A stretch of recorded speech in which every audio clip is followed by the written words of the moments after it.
Bueno, buenas tardes a todos y todas las personas que nos acompañan en esta transmisión de la Cátedra de CE 2024-1, Gabriel García Márquez. Oiga, mire, vea la mirada y la escucha en los tiempos del ruido. En esta ocasión, para la sesión 11 de la cátedra, tenemos un invitado muy especial a quien nos alegra mucho tener acá con nosotros, el profesor, investigador, psicoanalista mexicano, el profesor Carlos Gómez Camarena. Esta sesión está dedicada a una reflexión muy interesante que Carlos ha titulado La escucha y el poder en las ciencias humanas. Entonces nos adentraremos un poco para pensar estos asuntos que hemos venido trabajando a lo largo de las sesiones de la cátedra en torno a la mirada y la escucha, diferentes declinaciones desde distintas disciplinas y por supuesto la cuestión psicoanalítica o lo que el psicoanálisis tiene específico para aportar allí, esta vez en una reflexión que articula otro elemento, el poder, ¿no? Y esa pregunta del poder justamente que retorna en este campo de las ciencias humanas. Seguramente ya te escucharemos, a mí se me ocurre acá pues pensar cosas que quedaron enunciadas cuando arrancábamos la cátedra, a propósito del recorrido que proponíamos con Beatriz, pensando pues claro los objetos pulsionales, la mirada del lado de la vigilancia y la voz, ¿no? Del lado de una obediencia. Vamos a ver cómo podemos conversar con la propuesta de Carlos en torno a los asuntos pues, que nos han venido convocando sesión a sesión. Entonces, pues te agradecemos muchísimo que nos acompañes, que hayas aceptado la invitación y bueno, a continuación la profesora Beatriz va a presentar de manera más profunda a Carlos. Bueno, pues Carlos tiene un recorrido en diferentes áreas del conocimiento que le permite este trabajo, digamos, pero pues ha centrado también en los últimos años su trabajo sobre psicoanálisis. Tú hiciste una maestría en psicoanálisis y cultura y también tienes un doctorado en investigación en psicopatología y psicoanálisis de la Universidad París 7, donde yo también me gradué, que estuvimos en los mismos espacios sin conocernos. Y pues también trabajas en el Departamento de Comunicación de la Universidad Iberoamericana de México. Entonces pues con ese amplio recorrido seguramente va a ser un espacio muy enriquecedor, dado que estamos por YouTube, pues no vamos a poder realizar como siempre el espacio de preguntas, pero los invitamos de todas formas a que participen tanto del foro, en donde pues haremos algunas puntualizaciones y pondremos algunos derroteros para pensar esta charla, y también pues si hay preguntas de su lado seguramente escogeremos algunas para transmitírselas en ese momento, en el momento en que ustedes decidan pues poner sus comentarios, o las transmitiremos a Carlos y posiblemente podremos contestarles de alguna forma, sea virtual, sea por medio de algún mensaje. Listo, entonces estamos esperando todo esto que nos vas a contar el día de hoy. Muchas gracias. Bien, estoy muy contento de estar aquí en la Cátedra Gabriel García Márquez, que está alojada en esta ocasión en la Escuela de Psicoanálisis de la Universidad Nacional de Colombia, y quiero especialmente agradecer la hospitalidad y la invitación a la doctora María Alejandra Tapia Millán y a la doctora Beatriz Ramos González. El psicoanálisis ha cambiado mucho desde 1900, fecha fundadora donde fue publicado el mítico libro que quizá ustedes conozcan, La interpretación de los sueños, de Sigmund Freud. Por mi parte, considero que la fundación del psicoanálisis no fue tanto un solo hito, sino una serie de invenciones o descubrimientos que ocurrieron a lo largo de 2 décadas y que aún sigue, como ya dije, desarrollándose. Más allá de lo inconsciente o de la interpretación de los sueños, que son las cosas que más o menos conocemos, como forma de dar cuenta de lo primero, es decir, de lo inconsciente, el día de hoy me gustaría hablar de otro concepto que es crucial para la fundación de la práctica clínica llamada psicoanálisis. Sé que el título de la charla del día de hoy es la escucha y el poder en las ciencias humanas, pero quiero plantear qué es lo que aporta el psicoanálisis para estos 2 temas y a las ciencias humanas. No me voy a quedar únicamente en el campo de psicoanálisis. pero quiero empezar a plantear desde el psicoanálisis qué implicaría la cuestión de la escucha y el poder. Hablaré de la escucha psicoanalítica entonces y de su correlato, la asociación libre. Este doble tándem o este tándem será el protagonista conceptual de la siguiente hora, y después lo empezaré a apalancar con mi filósofa favorita, mi amada Bárbara Kazan, para poder ir desplegando algunas cosas respecto a las ciencias humanas. Para que la palabra aparezca, es muy importante hacer espacio para ella. Esa es una de las primeras cosas que se tuvo que hacer, que el psicoanalista tuviera que ir desapareciendo para dar lugar a que en el caso del analizante, en el caso del paciente, empezara a aparecer subjetivamente. Para que la palabra sea posible de aparecer, es necesario entonces hacer un espacio de silencio. El psicoanalista recibe a su analizante, pero no debe guiar lo que ella o lo que él dirá. La psicoanalista recibe con hospitalidad a su analizante y guarda silencio, esperando que la palabra vaya llenando ese silencio poco a poco sin colmarlo. Es sorprendente esto, incluso para la misma analizante, la cual se preguntará sobre cómo comenzar o de qué hablar. Esto implica que dar un espacio a la palabra del analizante puede ser incómodo para la propia analizante. Son pocos los lugares, especialmente en esta época, en donde es posible hablar, sin que uno lo interrumpan, lo guíen o le digan qué hacer. La respuesta entonces del analista podría ser: hable de lo que usted quiera. El silencio entonces es acogedor y la palabra comenzará a rayar, a tocar sus primeros trazos en ese cuaderno en blanco.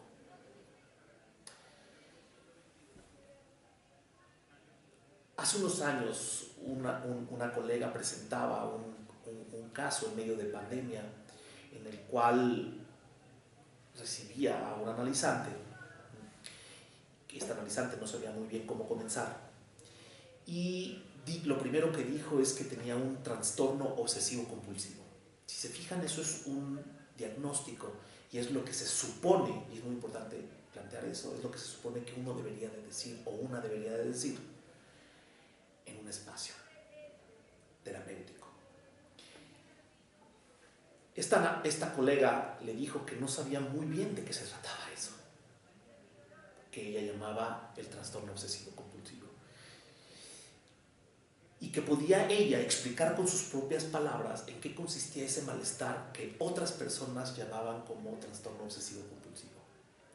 Este es un ejemplo de cómo la psicoanalista desarma una cuestión que es impuesta o que podría ser impuesta por otras personas. Si la analizante insistiera en que es ella misma la que se puso ese diagnóstico, es distinto. Pero en principio un psicoanalista, una psicoanalista desarma el diagnóstico que vendría impuesto por fuera. Cuando estoy diciendo impuesto, implica que hay una relación con el poder. Aquí está este tema de la escucha y el poder. Cuando esta colega le desarma un poco ese diagnóstico y la invita a que pueda decir con sus propias palabras lo que es su malestar, en ese momento hay una relación muy estrecha entre la palabra y el poder. El poder en las relaciones humanas, y por eso las ciencias humanas, siempre está en juego. Sería muy inocente decir que eso no ocurre. Está en juego el poder. En cualquier relación humana hay un ejercicio de poder. Pero ¿es posible que el poder se juegue de una manera distinta? Esa es la pregunta. Es obvio que la analista conocía la expresión y también el diagnóstico, pero eso no es lo importante. Lo que ordenará la orientación de la cura, en ese caso, son las palabras mismas que la analizante vaya tejiendo a partir de su padecimiento, su dolor, y, por supuesto, su sufrimiento. La mayoría de las veces, los manuales diagnósticos y los conceptos psicológicos o psicoanalíticos cierran las orejas. Ella continuó hablando de cómo comenzó a limpiarse las manos pensando que tenía gérmenes, un poco antes de la pandemia. La propagación global del virus justificó de mejor manera la limpieza del cuerpo de esos gérmenes, pero igualmente ella sufría por pensar que todo estaba contaminado antes de la pandemia. Lo que nos interesa a las psicoanalistas es abrir las orejas y escuchar las palabras con las cuales la analizante narra, cuenta o da cuenta de ese sufrimiento. La analizante continuó diciendo que la parte que más se limpiaba eran los brazos. La analista le hace un par de preguntas sobre cómo, cuándo cree que comenzó eso, por qué razón comenzó a buscar ayuda justamente 2 años después del inicio de esa dolencia. Ella fue avanzando en su relato y la analista no pudo dejar de poner atención en una equivocación que tuvo la analizante. Cito: en ese momento me di cuenta que eso fue la gota que derramó el brazo. Es el mismo término que utilizó para hablar de la parte del cuerpo que se limpiaba más. Y eso, para un psicoanalista, no puede no escucharse. La analista dramatizó en un tono interrogativo: el brazo, el brazo. El silencio de ella demostró que había algo importante que ella misma había dicho. La analista continuó preguntándole: ¿usted recuerda algo, lo primero que le venga a la cabeza, sobre su brazo? Y ella comenzó a contar una historia sobre la parte que más envidiaban las mujeres de su cuerpo. Una mujer de 60 años, consagrada a su familia y con la única consigna de casarse para ser feliz. No soportó la vida en matrimonio, se enamoró de otro hombre y al experimentar por vez primera el placer de pareja, solicitó el divorcio para sorpresa de todas y de todos. Sus brazos eran bellos por su afición al baile flamenco, pero también por un pequeño desplazamiento le recordaban una película llamada La letra escarlata, donde una joven había dado luz a un bebé de paternidad desconocida, por lo que es condenada a portar una letra A en el pecho de color escarlata, letra con la que comenzaba la palabra adulterio y la mostraría en vergüenza para todo el mundo. Esta analizante además agregó que ella pensó que la A se llevaba en un brazo y no en el pecho. Me gustaría que noten que ella misma pudo haber desestimado lo que dijo y no escucharlo. Ese es un primer problema. Podemos no escucharnos a nosotras mismas, pero lo que dijo fue escuchado en análisis. Este va a ser un tema que también desarrollaré el día de hoy. También me interesa hablar no solamente de la política de la escucha o del ejercicio del poder en la escucha, sino también de la antropología de la escucha y de la epistemología de la escucha. Me voy a ir explicando a lo largo de esta charla. Cuando hablo de antropología, Viveros do Castro, uno de los antropólogos más importantes de nuestra época, Levi-Straussiano, Deleuziano, plantea que la antropología es en el fondo la ciencia humana que se interesa por la otredad como otredad. Cuando digo que esta analizante pudo haber dicho eso y no escucharlo, implica que ella no se toma a sí misma como otra. Hay algo del ejercicio de la escucha en donde no se juega únicamente el poder, sino también la alteridad. Poder ser otra para sí misma. La analista puede funcionar como una alteridad que permite, una otredad que permite escucharse a uno mismo. Por eso digo, lo que ella dijo fue escuchado en análisis. Las psicoanalistas escuchamos y por eso nos interesamos en cosas que en su momento fueron importantes y después menospreciadas. Entre eso, los sueños, los lapsus, los síntomas y los chistes. que a nadie le interesa. Si ustedes lo piensan, cuando Freud se interesa por esos fenómenos, son los fenómenos más menospreciados y desvalorados por la ciencia. Recordarán que lo inconsciente, como los agujeros negros en la física, no se manifiestan de manera directa, sino por los efectos que producen en su horizonte de sucesos. No es directamente, sino por lo que ocurre alrededor, que sabemos que existe un agujero negro. Es por las formaciones del inconsciente que suponemos que existe lo inconsciente. Y esto es lo que los psicoanalistas llamamos formaciones del inconsciente. Eso es lo que escucha en principio también una psicoanalista. El gran descubrimiento de Freud fue suponer un territorio desconocido que comandaba nuestros pensamientos. Como Cristóbal Colón, con su huevo, encontró un nuevo y desconocido continente, el cual en principio debió suponer para poder explicar una serie de fenómenos y así curar o hacerse cargo de muchos malestares psíquicos.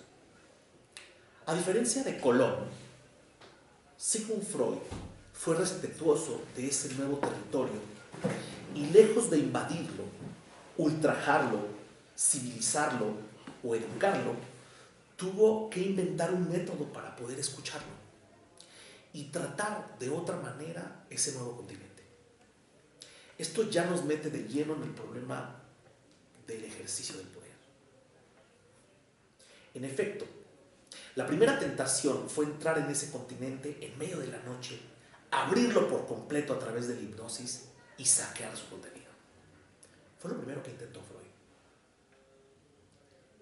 Y se dio cuenta que de esa manera no iba a funcionar. Que eso producía un efecto sugestivo, es decir, que las analizantes terminaban por aceptar lo que se les decía, se les imponía, en lugar de hablar de sus malestares. Si lograban esto último, sus efectos no tenían larga duración. Me gustaría que se dieran cuenta de lo más obvio. Freud fue lo que dio cuenta es que la hipnosis era una tecnología de ejercicio de poder.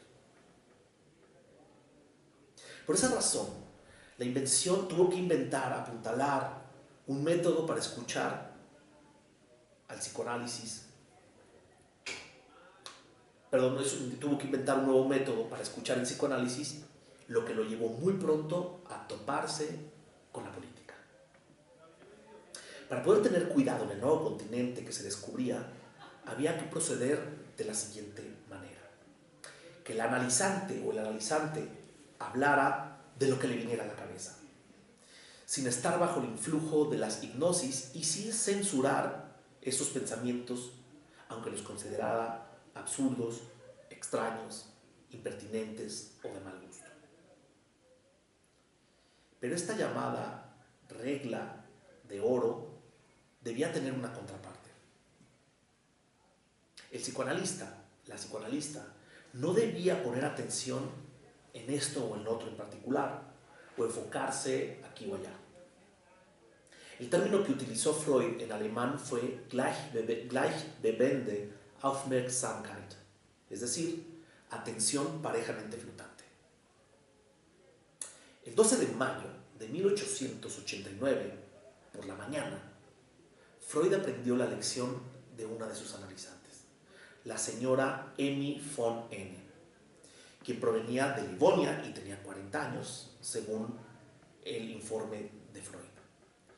Cito el propio caso de Freud. Yo creo que en ella los dolores de estómago acompañan a cada ataque de sopsia.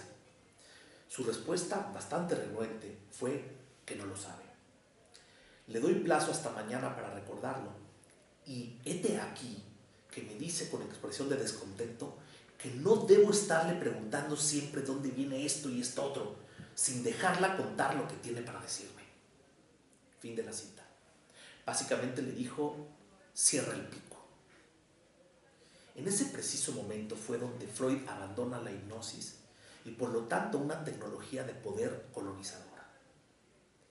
Freud tuvo que inventar entonces un método que, por un lado, invitaba a las analizantes a decir libremente lo que pasaba por su mente, mientras que él debía poner atención a las palabras que provenían de ellas. Libremente, como lo que pasaba por la mente, y usa una metáfora, Freud, se lo decía a sus analizantes, como si usted fuera en un tren y viera el paisaje en su mente y nos narrara qué es lo que está viendo.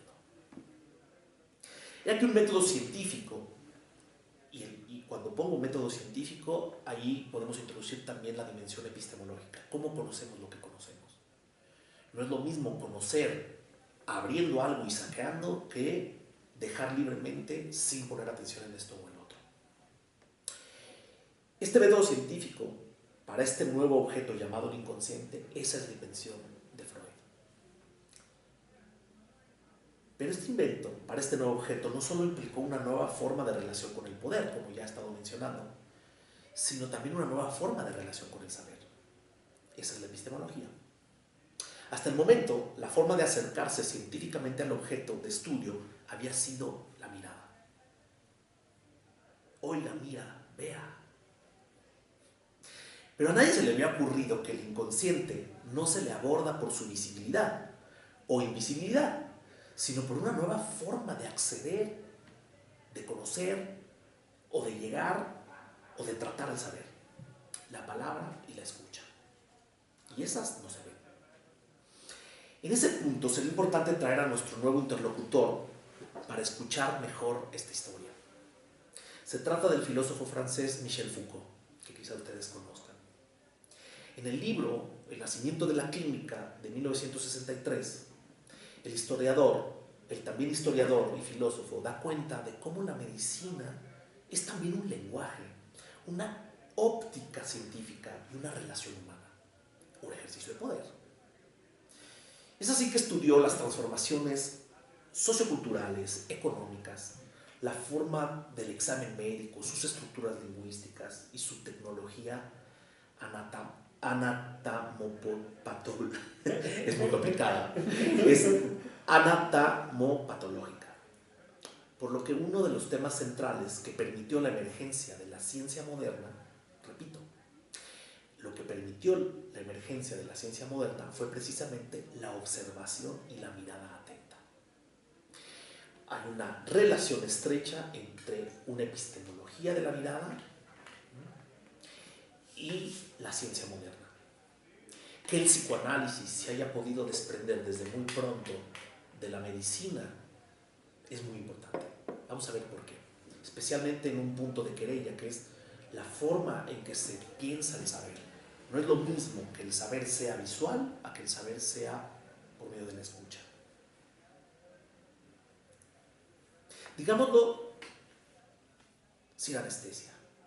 La medicina y la clínica moderna le deben todo a una forma privilegiada de conocimiento. La mirada sobre los cuerpos que se conciben en 3 dimensiones y que deben ser abiertos y auscultados. Debe notarse entonces que la invención freudiana de la asociación libre de la palabra y la escucha parejamente flotante no se trata únicamente de un dispositivo político y de ejercicio de poder distinto a la clínica médica moderna, sino también una forma epistemológica, una actitud del conocimiento diferente de la observación por medio de la mirada. Oiga, mire, vea. Llegamos aquí a una formulación lo más cristalina posible. La psicoanalista lee en lo que se escucha. Hemos escuchado muchas veces entonces sobre la importancia de escuchar a los demás. Pero no se trata tanto de un acto de buena voluntad, sino de un acto casi antinatural en nuestra cultura. Nuestra forma de pensar, nuestras instituciones, nuestro urbanismo y nuestra forma de organizarnos como sociedad se está decantando francamente por el registro visual y de la mirada en desmedro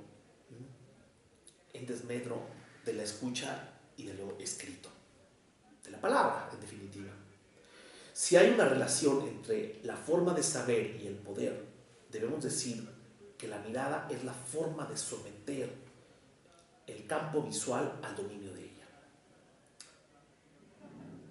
No es casualidad que proliferen las imágenes en redes sociales que incluso los comentarios trolls en redes son comentarios de denuncia que toman una posición de policía moral, de policía epistemológica, and so on. Y que vayamos naturalizando la instalación de cámaras de vigilancia en casi todos los espacios que habitamos. La forma privilegiada de conocimiento y de ejercicio de poder en nuestra época es la mirada. Estamos de entrada, de lleno, en pensar qué ha implicado para las ciencias humanas que su epistemología, su forma de relación con el saber, sea lo visual. Como ustedes saben, doy clases y soy investigador en el Departamento de Comunicación de la Universidad Iberoamericana, Ciudad de México, en donde una de las cosas que trato de transmitir para las personas, para las investigadoras de doctorado que se interesan por cuestiones como darle voz, hacer visible a las mujeres o hacer visible a los marginados o a las marginadas, es importante. Pero yo lo que les planteo es que además de eso también es importante la voz y la escucha, y no únicamente la visibilización, que ese es un registro. En ese sentido, es interesantísimo que una filósofa admirable, inteligentísima como Catherine Malabou plantee que también hay otras formas de conocimiento como la piel. Lo que estoy queriendo también plantear es que podemos cambiar la relación epistemológica que tenemos, la forma de acceder al saber o de relacionarnos con el saber en las ciencias humanas. Que no sea únicamente la mirada, que no sea únicamente lo visual, sino que existen otras posibilidades. Especialmente porque se podría investigar la relación tan estrecha que ha habido, es lo que he estado diciendo, entre visualidad y poder, y ejercicio de poder.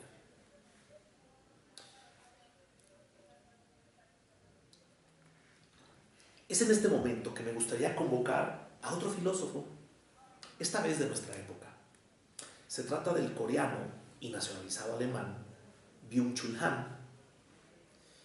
Me gustaría que pusieran atención en la oposición que hace entre la imagen, lo visual, y la escucha. Cito: en el futuro habrá posiblemente una profesión que se llamará oyente. Digo, ya existe, pero... A cambio de pago, el oyente escuchará al otro atendiendo a lo que dice. Acudiremos al oyente porque aparte de él, apenas quedará nadie más que nos escuche. Hoy perdemos cada vez más la capacidad de escuchar, continúa Chul Han. Lo que hace difícil escuchar es sobre todo la creciente focalización en el ego. Sabemos en psicoanálisis que el ego, al menos en psicoanálisis lacaniano, el ego está constituido a partir de la mirada. Y continúa: el progresivo narcisismo de la sociedad es una relación visual. Narciso no responde a la amorosa voz de la ninfa Eco. Es mujer y es la voz, que en realidad sería la voz del otro, antropología. Así es como se degrada hasta convertirse en repetición de la voz propia. Es un ejercicio de poder que uno solamente escuche una y otra vez repetida la voz propia. Continúo. Escuchar no es un acto pasivo. Se caracteriza por una actividad peculiar. Primero, tengo que dar la bienvenida al otro. Es decir, tengo que afirmar al otro en su alteridad. Luego, atiendo a lo que dice. Escuchar es un prestar, es un dar, es un don. Es lo único que le ayuda al otro a hablar. No sigue pasivamente el discurso del otro. En cierto sentido, la escucha antecede al habla. Escuchar es lo único que hace que el otro hable. Aquí yo agregaría, el psicoanalista también tiene que estar en posición de objeto para poder hacer que el otro se plantee como sujeto, para que se constituya en subjetividad. Eso es lo que también nos enseñan los autistas. La escucha invita al otro a hablar, liberándolo para su alteridad. El oyente es una caja de resonancia en el que el otro se libera hablando. Los lacanianos, las lacanianas decimos, el analizante recibe su propio mensaje de forma invertida. Así, y finalizo con la cita de Byung-Chul Han, escuchar puede tener para el otro efectos salutíferos. La sociedad del cansancio, página 47. Resulta increíble que Chul Han no haya pensado en el psicoanálisis, pero quizá tenía la versión común de lo que todos pensamos de las psicoanalistas y de los psicoanalistas. Como se darán cuenta, escuchar es cada vez más difícil en nuestra cultura. Además, no es nuestra disposición como humanos. Ahí yo estoy de acuerdo con nuestro colega Jorge Alemán, psicoanalista, donde plantea que si el psicoanálisis dejara de existir en nuestra vida, en las sociedades, sería la barbarie. Se cerraría uno de los pocos espacios donde existe la escucha y una forma distinta de ejercicio de poder. Escuchar entonces implica un cambio de disposición, no una visual, sino un cambio de registro a lo que se escucha. Se trata entonces de una renuncia al ejercicio del poder. ¿Cómo escuchar entonces? Tratar de hablar más claramente sobre disposiciones, técnicas y actitudes epistemológicas que no son fáciles de adquirir. Es decir, que un analista se siente a escuchar es parte de lo que implica su profesión. Si estudiamos tanto, si practicamos muchas cosas para fungir como psicoanalistas, es porque es muy difícil poder estar en posición de objeto y escuchar al otro. Por eso no se trata solamente de una cuestión voluntaria, escucha, sino que se necesita de como dicen los gringos, de un training, ¿no? De una práctica una y otra vez, y que muchas veces nosotras como psicoanalistas cuesta trabajo. Y la tentación es tratar de ayudar, la tentación es utilizar una receta, es decir, lo que le va mejor y así. De buenas intenciones no va a aparecer un espacio de escucha, ¿eh? Es así que para escuchar es necesario renunciar a comprender mucho de lo que se dice. Tratar de comprender es una forma de no escuchar. Y es por eso que cuando escuchamos a nuestras amigas, a nuestros amigos, inmediatamente es, lo que quieres decir es esto. Y le imponemos una forma de comprensión. Es necesario renunciar no solamente a comprender mucho de lo que se dice, sino a tener paciencia a que la otra persona, sin mucho orden, o con un orden diferente al mío, rodee, se distraiga y diga cosas que parecen poco importantes. Para escuchar, es importante romper el hechizo de la realidad. No esperar que se hable de la realidad fáctica, sino que las palabras mismas son la ficción con la que se construye la realidad. Es más fácil decirle al otro, estás loco, estás loca. O dime lo que es la realidad. Ese es el registro visual, por cierto. Si ustedes ven un capítulo de Black Mirror, de la serie Black Mirror, que se llama The Entire History of You, hay toda una relación entre la mirada y la escucha. Y entre más aparecen cámaras y más aparecen frases como enséñame, show it to me, uno de los personajes se empieza a convertir cada vez más en policía y la otra persona como víctima tratando de demostrar. Ese es el registro de lo visual, el registro de la realidad y no de las palabras y la ficción. Repito, para escuchar es necesario renunciar a comprender. Es importante tener paciencia. Es importante saber que existen otros órdenes, otras formas de hablar, de romper con el hechizo de la realidad. Que las palabras mismas son la ficción con que se construye la realidad y que no son inocentes esas palabras que se utilizan. Un buen escuchador es el que se interesa en la vida ajena de manera artesanal, sabiendo que cada persona es radicalmente única. Se interesa por este o otra persona como un desafío de lectura, como un buen libro o una buena película a la que hay que asistir. Escuchar es darle todos los poderes a la palabra y por lo tanto un ejercicio democrático. Las ciencias humanas, a través de la escucha, se plantearían de lleno en la democracia, en una forma de ejercicio de poder. Hay poder, pero funciona de otra manera, que es darle el poder a la palabra para escuchar. Y no es tampoco sencillo, por si los otros parecían que eran retos difíciles. Hay que desidentificarse de los personajes del poder. La jefa, el padre, el profesor, la médica, el sacerdote o la experta. Todos ellos, todas ellas, figuras del poder. El psicoanalista comienza por renunciar al ejercicio del poder que le es atribuido y dárselo a la palabra. Si hay poder, pero es la palabra. Escuchar es oír palabras en lenguas que no entiendo. Y por lo mismo debo salir de mí. Suspender mi propia perspectiva. Es poner atención a las palabras que alguien completamente distinto o distinta a mí dice con sentidos que ni siquiera sospecho. Cuando estoy ahora en Bogotá y escucho palabras, lo primero que hago es no tratar de pensar que esas palabras tienen el mismo idioma que el mexicano. Las lenguas que ustedes hablan, aunque es español, no es el mismo español que el que yo hablo.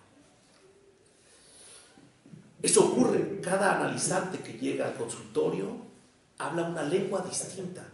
Su español mexicano chilango es completamente distinto a mi español mexicano chilango mezclado con jalisciense. Escuchar es renunciar entonces a los juicios que yo tengo sobre otra persona y también de sus palabras. No se trata de una actitud psicológica o de buena voluntad y buena onda, las cuales también son importantes, pero no son suficientes. Por eso no es únicamente importante tener la voluntad de escuchar.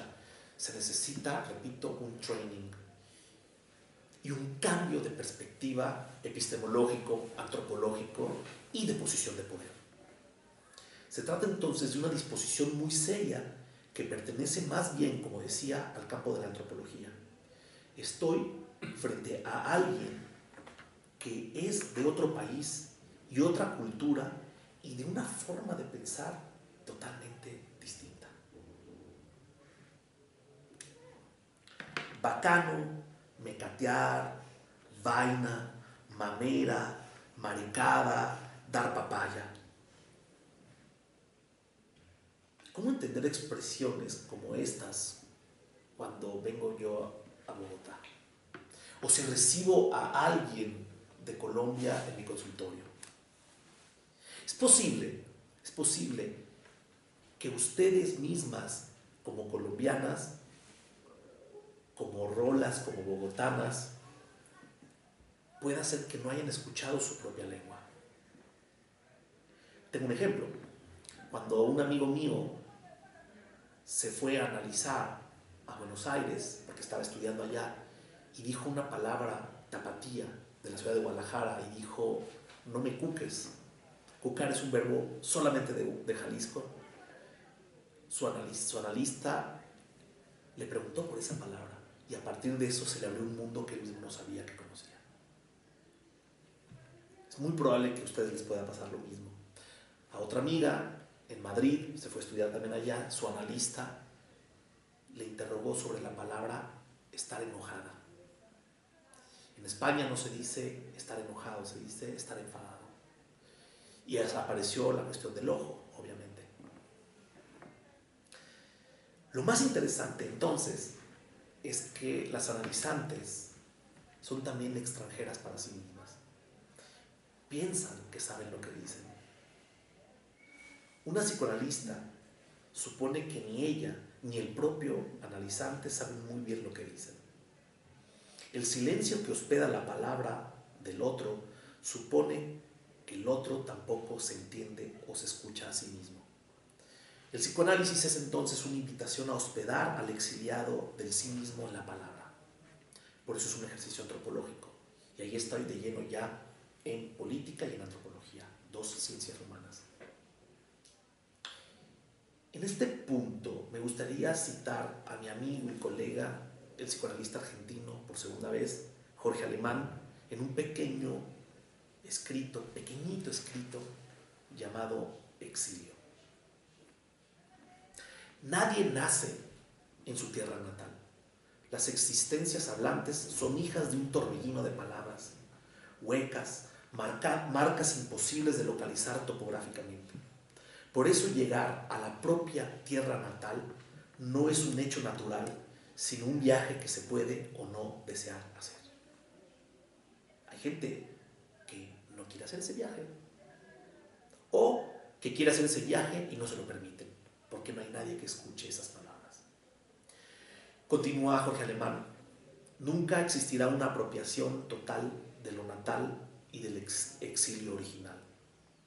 Como lo supieron los poetas, la tierra natal no se brinda de otro modo que realizando su propia sustracción.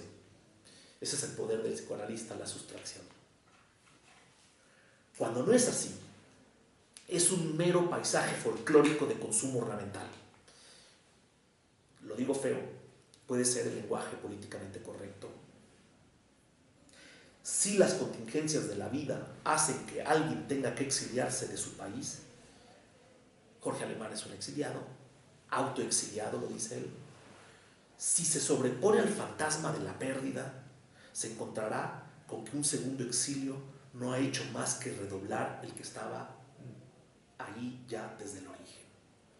Fin de la cita. Breviario político de psicología.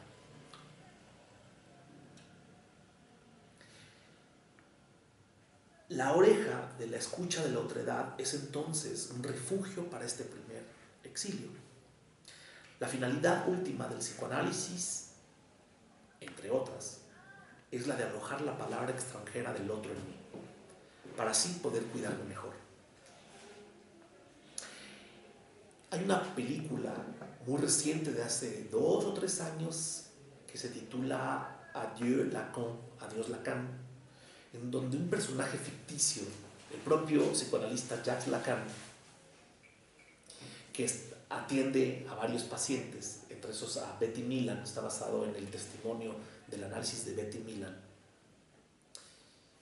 En el personaje ficticio, esto nunca lo dijo Lacan, así, se puede derivar de muchas cosas, pero el personaje ficticio de la película de Lacan, después de haber recibido a todos sus pacientes y empezar a tomar sus medicamentos, piensa y se escucha en voz en off, su voz dice lo siguiente: hay mucha gente que se va a la tumba sin haberse escuchado ni una sola vez en su vida.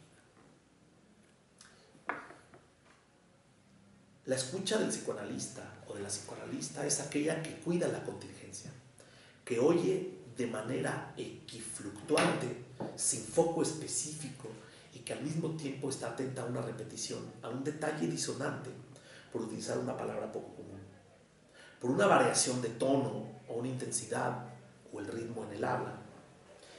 Escuchar es dejarse afectar por el otro, dejarse llevar por las incoherencias, las confusiones, es dejarse afectar por lo dicho por mi alteridad. La psicoanalista escucha cuando se trata de puro cliché y de palabra vacía. Eso también lo escucha en un analista, en un analizante. Y trata de vincular al analizante con su propia palabra más plena, la más extraña para sí mismo.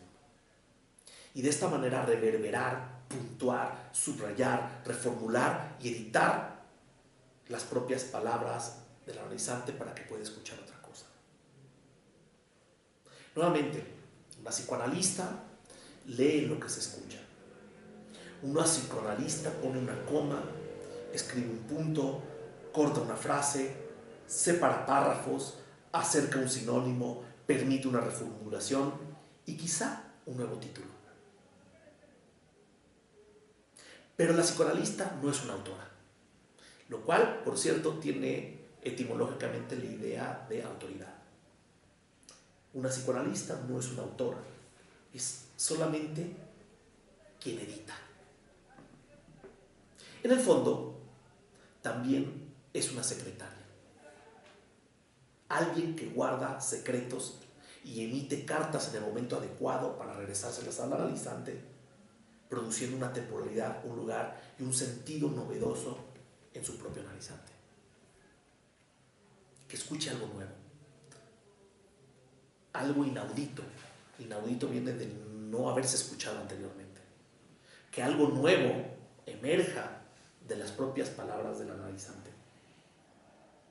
En resumen, para escuchar no hay que dejarse naufragar en innumerables tentaciones. Ejercer el poder, obedecer, palabra política, a las expectativas o a defender mi propia imagen. Si el psicoanálisis es científicamente una novedad, lo es en este punto por su relación epistemológica con la palabra y no con la mirada, así como también por su forma de relación con el poder. Renunciar al poder que se me ha conferido y otorgarle una soberanía absoluta a la palabra. Aquí me gustaría ir perfilando al final de esta charla algo que plantea una filósofa de la política. Ella misma no se diría filósofa. Nunca se lo dijo como ella decía, nunca se lo decía como filósofa. Cuando Hannah Arendt, exiliada de Francia, migrante en Portugal y refugiada en los Estados Unidos, es entrevistada por Günter Grass en 1964, le pregunta si añora la Alemania anterior al Tercer Reich. Y ella responde, cito, la Europa del periodo anterior a Hitler. Le aseguro que no guardo ninguna nostalgia. ¿Qué quedó de eso? Solamente quedó la lengua. Fin de la cita. Este comentario de mi maestra y la filósofa y filóloga Bárbara Kazan puede llevarnos más lejos a este comentario de Hannah Arendt. Cito a Bárbara Kazan ahora. Es la lengua materna y no la tierra de los padres lo que constituye su patria. A contracorriente del consentimiento hecho a favor del latín para refundar Roma, lo que hace la patria es la resistencia del alemán en Nueva York. Arendt nos enseña a desatar de manera más radical la lengua. La lengua alemana y el pueblo alemán no son idénticos, ni siquiera superponibles del modo que sea, y sobre todo no son superponibles políticamente. La nostalgia, página 70. Bárbara Kazan cuenta en su libro, en este mismo libro, que Hannah Arendt lograba escapar de las situaciones de obediencia mediante el lenguaje, utilizando una frase que decía más o menos así: This place is nicht für meine Muttertochter. Salto de agua de la lengua para caer de nuevo en su propia lengua. Este lugar, en inglés, no es para la hija de mi madre. This place is nicht für meine Muttertochter. Frase que ella se decía desde la boca de su madre cuando algo era políticamente necesario, incluso para la propia comunidad judía. Es así que hay una diferencia entre la lengua materna y la tierra de los padres, la patria. Lengua materna, madre, mujer, y la tierra de los padres, la patria, que también tiene connotaciones de colonización. Lo que está ligado a la profunda precaución que debe rodear a toda designación de identidades.